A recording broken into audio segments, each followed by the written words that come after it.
we have with us Dr. Mahesh Uppal, a renowned expert in the field of telecom. Sir, if you see the data, the telecom industry has invested in the last 8 years around 7,50,000 odd crores. And the new digital communication policy talks about $100 billion. And I believe the policy is for 4 to 5 years. So we are looking at almost $20 billion investment every year. This investment, the last investment that I talked about, 7,50,000, was for 8 years.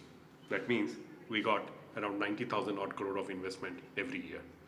Now we are looking at an increased investment from whatever we had got till date. So how do we see? Because on the one hand, there is a debt of 7 lakh odd crores, and so the industry needs to grow, as well as what we can say repay their debts. So what would be your suggestion for the government? First thing we need to recognize is that India's telecom sector is predominantly private sector led. If you have need or if you want private infrastructure, private investments, you have to recognize one very basic self-evident fact, which is that the business has to be profitable, right? If that is recognized, then our focus should be to ensure that investments go the long way, that the returns on investment are that we have to focus on returns on investment. We have to recognize that no commercially driven enterprise or business will invest in something that will not deliver profits. If that is recognized, then we have to also recognize that there is a large number of regulatory barriers which come in the way of investments delivering the kind of returns that investors would want from it. For example, today we have close to 30% of the sector's revenues going back to government in form of levies. This excludes the huge cost of spectrum, which, as you know, is in fact an intangible resource. It's not a physical infrastructure, it's not a physical resource, but it is, when you allocate spectrum, you're basically giving permission to use a public resource. A resource which, if you didn't permit anybody to use, would just go waste. So in my view, I think the government has erred in insisting on upfront revenues from the telecom sector. It would have been better advised if it recognizes the growth of telecom, the role that telecom infrastructure and telecom services can play in enhancing the productivity of the economy itself. That they, as many studies have also said, the telecom infrastructure has a huge potential to create growth in virtually any sector. Today, to think of health, to think of education, to think of governance without the underlying telecom infrastructure is almost inconceivable. So I think if the government took a view that it would remove barriers to investment and in fact try and see how it can maximize the impact of telecom infrastructure so that the rest of the economy could take off, then it would realize that letting go of upfront levies is perfectly justifiable in view of the large benefits that will come.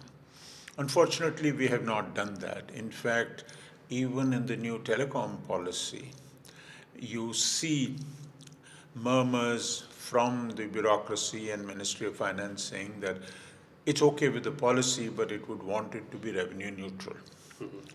Now, in my view, if you insist on revenue neutrality, which I understand is a goal from a fiscal perspective, but if you insist on that, then the room for any kind of facilitation of telecom investments also shrinks. So we have to recognize that unless we are willing to forego revenues in the short term in order to expand and enhance the impact of telecommunications on the economy at large, we will have difficulty in attracting investments. Now, there is no doubt in my mind that an open regulatory environment could be very attractive to a large number of people investing in a whole range of services. For example, the whole business of VNOs, MVNOs, has just not taken off because we have created additional barriers. We want them to pay license fees, we want them to share revenues, we want them to pay spectrum usage charges. And not surprisingly, the business has been stillborn. There's nothing happening there.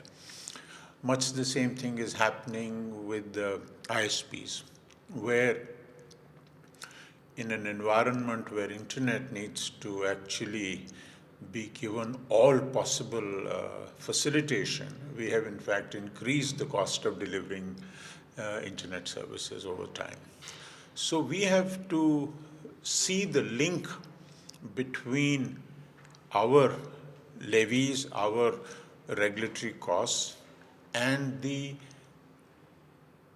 attractiveness of the sector to investors. So if we do not recognize this, then my feeling is that all our efforts will lead to very incremental effects. And if they lead to incremental effects, then the kind of numbers we are talking about, $100 billion, etc., become very, very difficult. So we need to take some very clear decisions. And I think the simple rule or the simple approach has to be that the government would allow anybody and everybody to provide services as long as it does not compromise consumer interest or national security. As long as those two issues are taken care of, they should permit people to invest in businesses. Now, clearly, that is not going to be possible without regulatory intervention by removing some, changing some rules, changing some license conditions. And my humble suggestion is that that has to be the priority. That is where we need to spend time. If we can do that, then the numbers we're talking about are easy to realize. Okay? So one thing, sir, do you see an increase in debt as we move forward, or will it remain at stagnant at around 7 lakhs? Well, debts have a knack of keeping on increasing because there is interest and then there is interest on interest.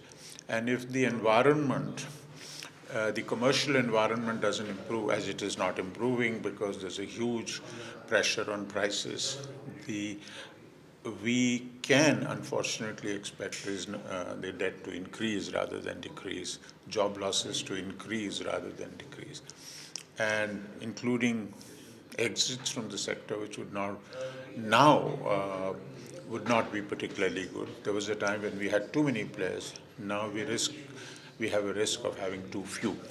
So that is something that we in the telecom sector cannot afford. Thank you, sir.